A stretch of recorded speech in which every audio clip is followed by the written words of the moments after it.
does it ever get better? The pain of existing. It was a question I ask myself a lot, and I think if better means completely better, then no. The answer is no. If it just means somewhat better, then yeah, I think it does. But I've been thinking about it a lot because I've just done this book and everything. I'm doing a lot of these videos about self-help and taking control of your health and how that can have a big impact on how you feel. And I do all of these things, all of these things that are backed up by research and proven. And I still feel pretty bad a lot of the time. And I don't know always why that is. But I know that it tells me at least that life is not as simple as my particular brand of self-help might sometimes make it out to be, or as studies might suggest that it is. I guess maybe I'm extrapolating too much there based on my personal experience, because everybody's brains are different, and for some people those things might be enough to be the difference between a bad life and a really great life. But I think for some people life will be a constant struggle, and it doesn't mean it will always be bad, but it will never always be good.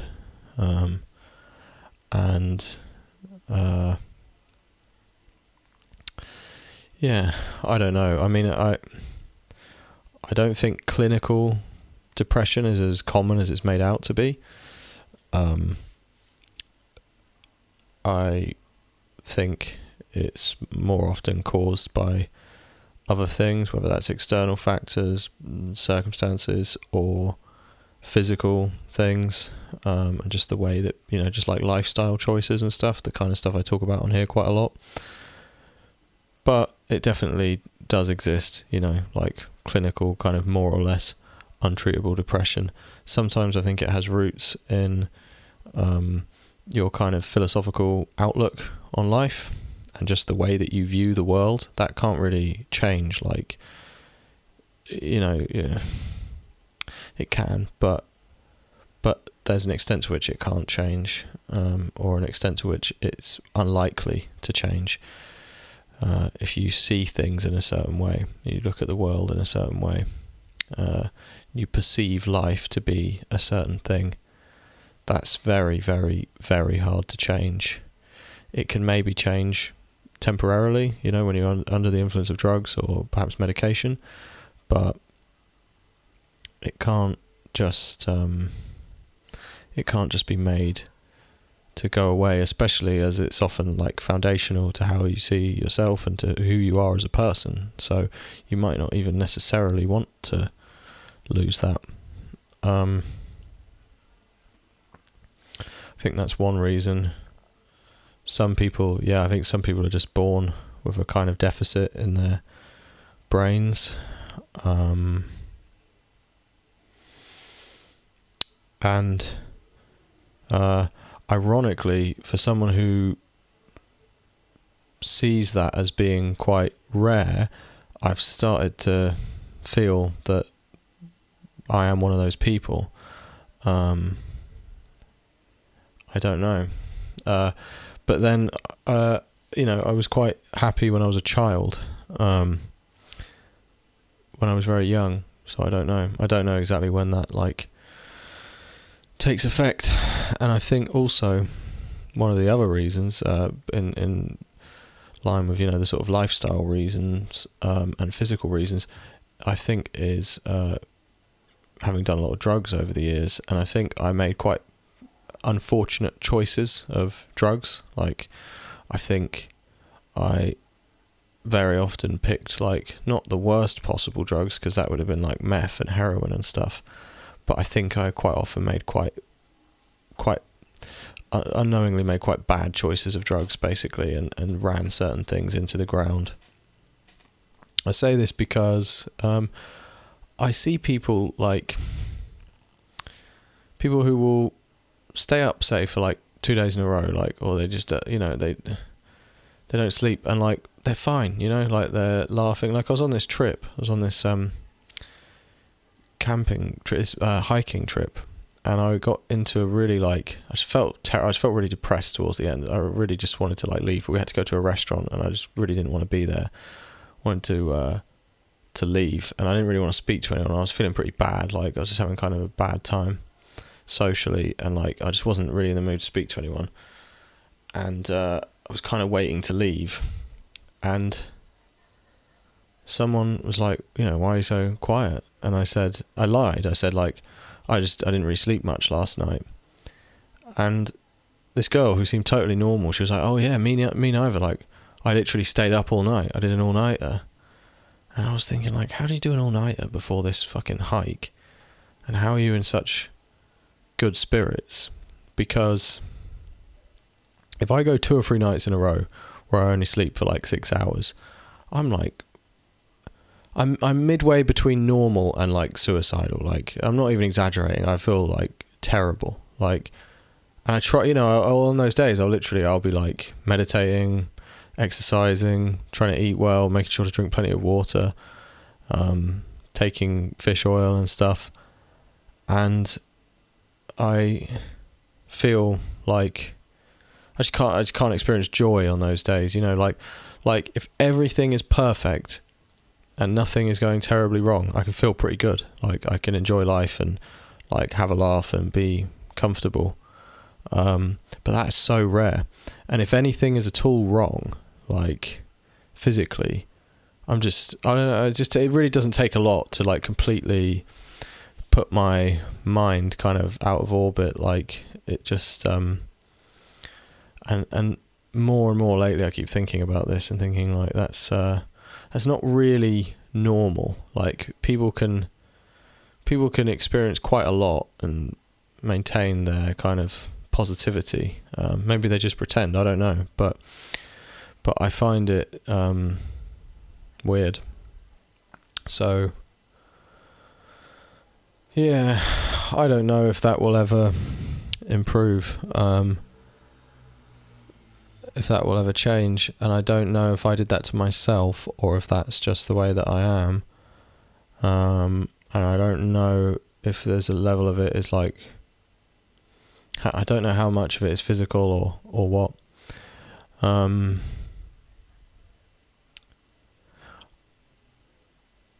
Some people who, for example, choose to take medication, they say that they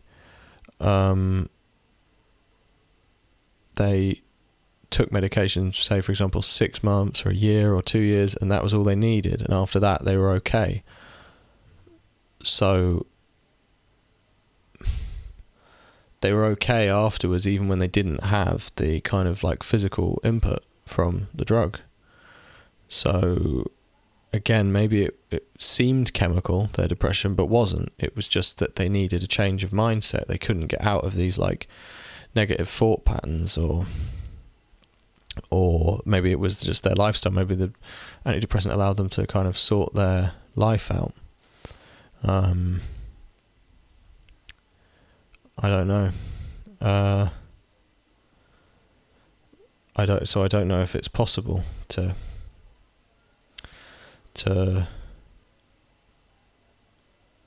change your mindset in that way through other means. I think it is, but I don't know if it always is. I don't know if it's possible for everybody. I don't know. Yeah. In a way, I don't really have a specific topic for this video. I'm just thinking out loud. because I have a lot of this stuff on my mind recently, and I would imagine maybe sometimes other people do, so I'm just kind of like talking really. But yeah, feels another thing I guess is trauma and carrying things around, and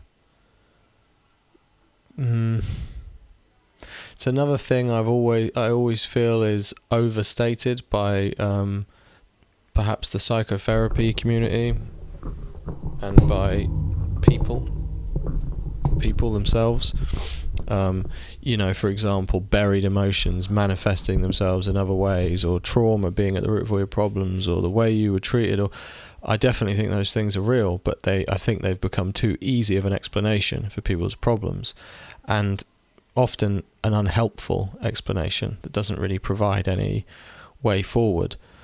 But at the same time, much like with, kind of clinical depression that's physical in nature, I've started to realise that that stuff is still, it's very real. It's not a coincidence that people who have, severe trauma and stuff are often very unhappy or struggle in life. And it's also probably not a coincidence that when you don't process your emotions, they come out in other ways. I realised this in myself, a lot goes on that I don't react to, and there are a lot of enormous, very painful things going on, or that do go on, and I kind of ignore them, and in my head I sort of think like, oh wow, I'm pretty resilient, I don't really care, I'm fine, I'm like a strong person. And then a delivery doesn't turn up on time, and I'm like I just want to die. I'm just like, I'll like freak out over like nothing, and maybe I'm attributing that too easily to buried emotions and whatever else, but it feels that way. It feels like it correlates. I had it the other day. I was because I've become really obsessed recently, since going through a breakup, I've become really obsessed with working out. And it's just my routine, Monday through Friday, I have a specific routine. And I ordered these gymnastics rings, which I'm going to do more videos about, by the way. They're incredible. It's the best thing I've ever bought in my life. I really love them, but I bought them and I was waiting for them to arrive, and it said that it was going to turn up on Monday. And then it said, I looked on the tracking and it said the driver's just a few doors away, he's going to be there. So I was like, oh cool, I won't go to the park, I'll just wait here and I'll use my rings when they arrive, And I waited, and it seemed like the driver was getting further and further away, and I couldn't understand why. Long story short, basically, having said it was a few minutes away, it ended up taking 2 or 3 hours. And this isn't a big deal at all. It's not important. It doesn't matter. It's one day. It's one workout. I could have just gone out anyway. But to me, this was like a catastrophic event. This was I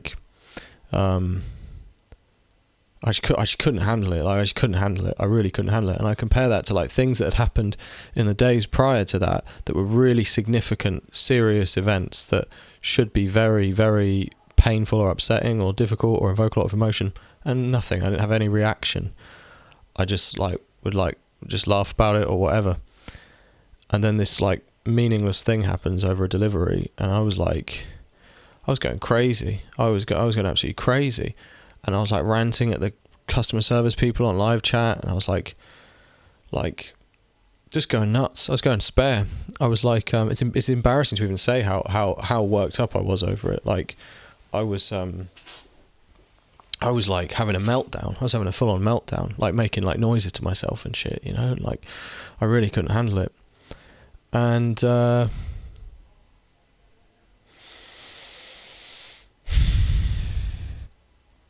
it's happened a lot of other times in a similar fashion, where these things will just come out in a kind of I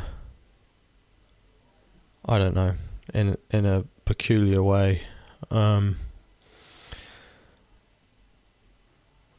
I sometimes think the way I don't know.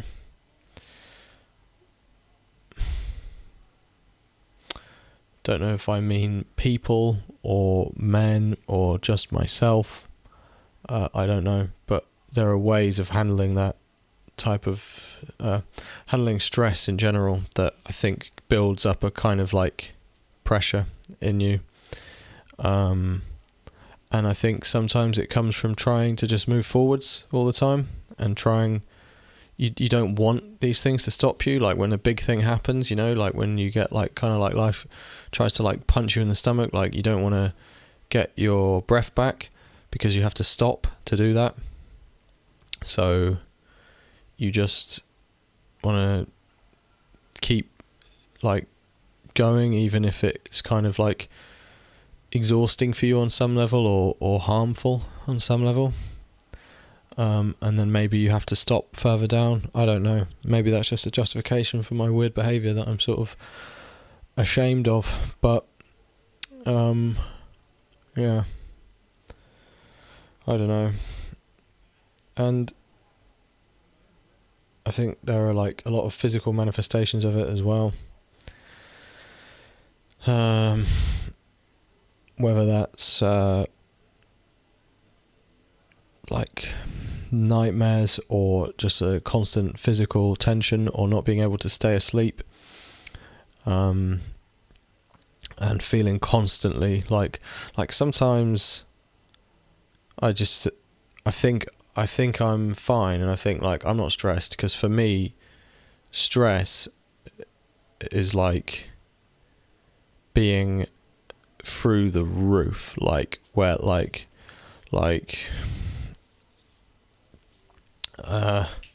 for a long time I was regularly experiencing levels of stress where like my heart was like beating out of my chest. It was like as if I was on like amphetamines or something, like my heart would be like pounding, like my whole body, like I feel like my pulse in my whole body and shit, and like I would be so stressed I was like hyperventilating almost, you know, like that was like a weekly or bi-weekly occurrence. And so recently that hasn't been the case, which is one example of like, yeah, things can get somewhat better, definitely, but it's also an example of things maybe not ever like fully getting better. I don't know, because I realise like I think like if I'm relaxed right now, like why am I so tense? Like, and why do I feel bad? Like, if this is relaxation, if this is good, why does it feel bad? Like, why do I feel so tense? And like a person who's relaxed is not like doing this all the time, you know? And a person who's relaxed can sit and just like watch something and enjoy it, and like just sit down in a comfy chair and like relax. And a person who's relaxed like can just get into bed and be like, oh, that's nice, I'm tired, and just go to sleep. So I think the bar has been set so high for stress that I don't even know what it is anymore. I fail to recognize it unless it's at a very, very extreme level.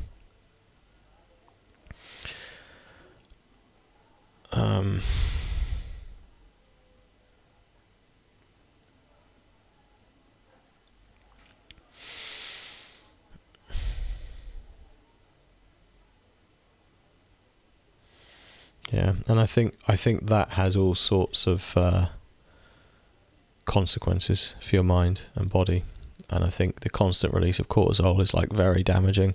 Apparently, I want to do more videos on this, but apparently it shrinks your hippocampus, and I don't exactly know what the hippocampus does, but constant exposure to stress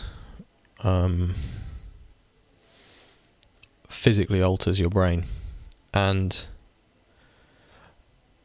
I think the amount I've experienced is abnormal, but I know there are other people who've experienced it, and much more as well. There are people who've been terrorized every day, people who've been, through all sorts of horrific things that I feel very lucky to have not been through, but that can really screw you up, like that constant kind of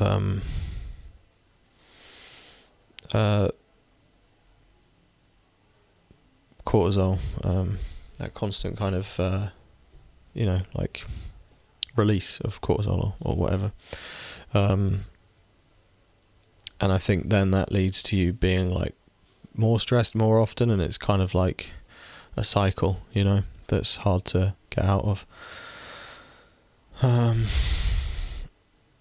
I don't know. I've tried a lot of things, and I will continue to try a lot of things, but it's weird. And another thing is sobriety, because alcohol, for example, like if you're a problematic drinker, alcohol screws up your life, so you can quit, and those things that it's doing to your life, they'll get better, but you still don't have alcohol, and now you have a hole to fill, because alcohol was filling a hole, and you might successfully fill that hole really well and really easily, and you might do a really good job, and you might also be fortunate, but you might not be able to. And so on the one hand, alcohol is gone and it's not wreaking havoc in your life, but there's like something missing. And it's the same with weed, for all the good things I've had from quitting weed, all the sort of benefits I've had, there are also quite a few downsides, and it's exposed, I guess, a kind of, and again, like a kind of hole in my life, and I think that's a common problem that people face when they get sober, is the realization that like it will solve a lot of your problems getting sober, if you're like problematic user of drugs or alcohol, but it won't solve all of your problems by any stretch of the imagination. And then you also lose the kind of delusion that anything can do that for you. So you have the kind of artificial cover ripped off the world, and you can see it for what it is, and you realise that like maybe there's not that much here for you, like there's a lot, there are things, but maybe there's not that much, like maybe there's not enough. I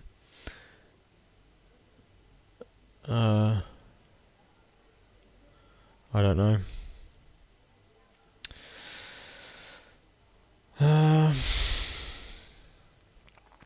Yeah.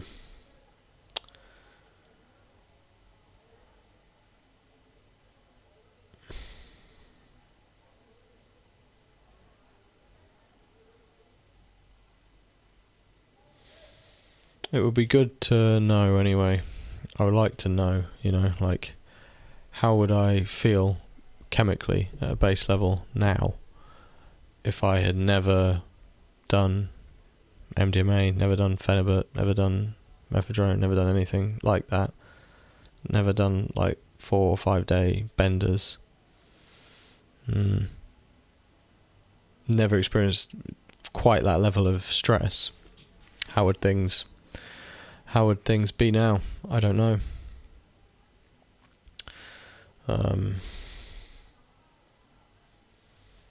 Yeah.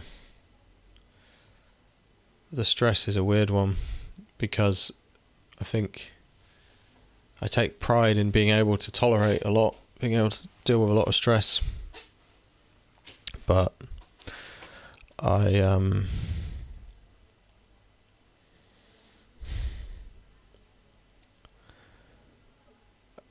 think it's an important part of being human. It gives meaning to your life. But it does take something from you as well. And when you see people who appear very strong, that's like their mind is like calloused in some way because of all the pain they've had to endure, most of the time, I think. And so it's like a strength can be a weakness in a way, because you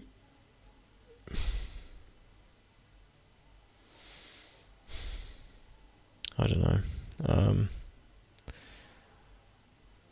People who've not ever experienced hardship, like, they might be weak as a result, but they've never had to experience hardship.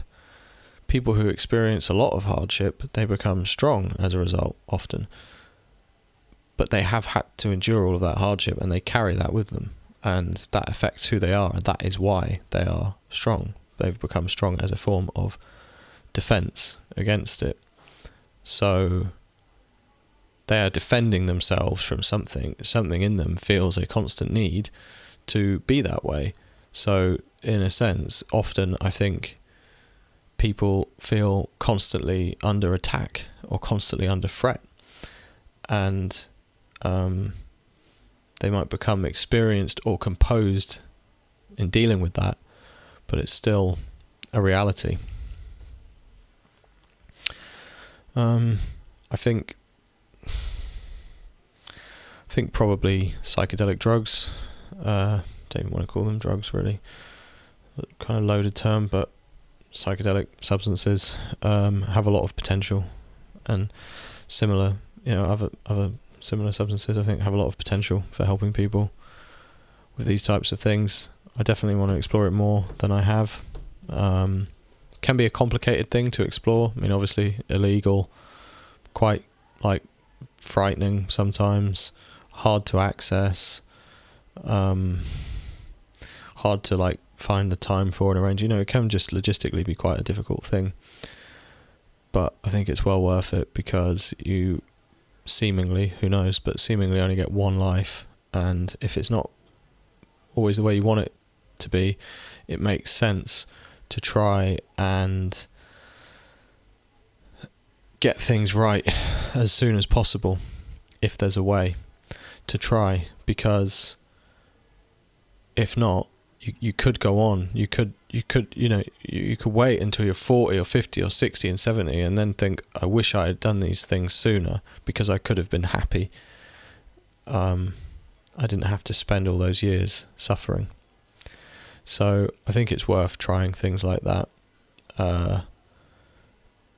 responsibly. I'm not like, I don't know, I don't want to like advocate that for everybody.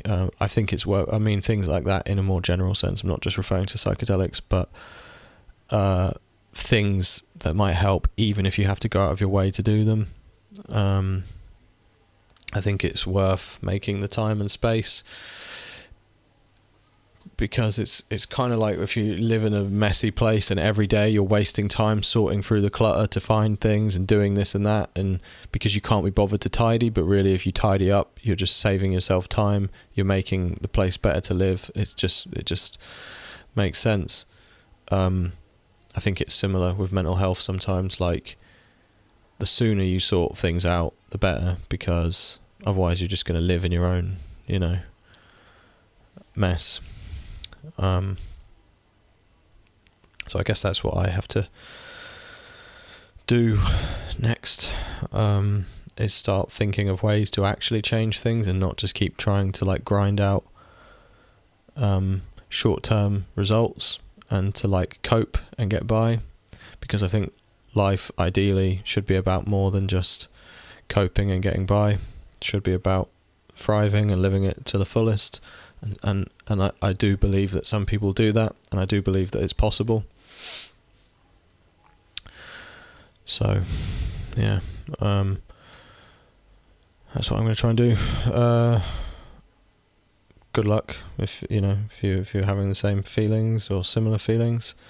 Feel free to talk about it in the comments, and yeah, take care.